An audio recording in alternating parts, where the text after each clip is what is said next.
L'honneur m'échoit de prendre la parole pour parler de l'Afrique, débattre de sa place dans le monde, des préoccupations des Africains et en parenté, de nos exigences dans la civilisation de l'universel et sur les questions de justice et de réparation.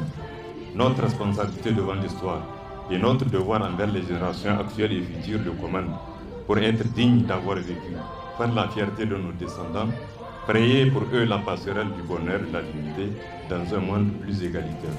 Commémorer la journée de l'Afrique ne saurait se réduire à un simple rituel protocolaire.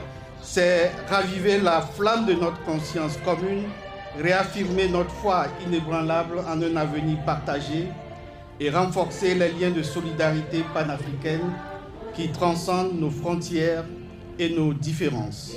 Le thème retenu cette année par l'Union africaine, justice pour les Africains et les personnes d'ascendance africaine par les réparations, porte une signification profonde et historique. Il s'inscrit dans une dynamique de reconnaissance des injustices passées, de réparation à la fois mémorielle et matérielle, et de réaffirmation solennelle de la dignité inaliénable des peuples africains et de leur diaspora. Mais ce thème ne se limite pas à une relecture du passé. Il trace avec lucidité et ambition une voie vers l'avenir.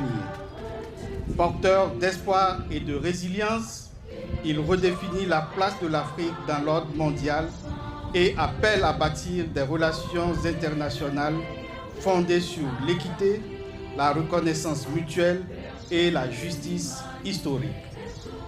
Le Togo, fidèle à ses engagements panafricains et porté par une diplomatie de paix et de dignité, assume pleinement cette vision.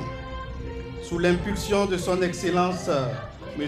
Faure Eswazina Gnassingbé, président du Conseil, notre pays a été à l'initiative de l'adoption le 16 février dernier de la décision historique prise à l'unanimité par les chefs d'État et de gouvernement de l'Union africaine, reconnaissant l'esclavage, la déportation et la colonisation comme des crimes contre l'humanité et de crimes de génocide contre les peuples d'Afrique.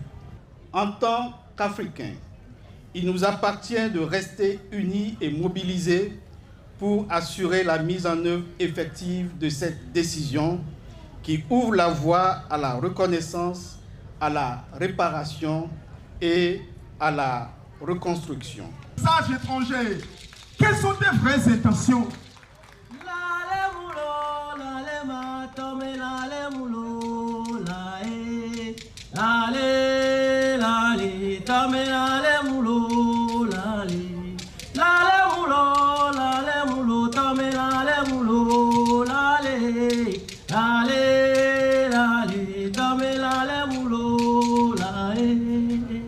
Sans les Africains ou de stratégies ambiguës pour nous dérober de nos biens, ramener nos œuvres d'art, des partenariats d'égal à égal.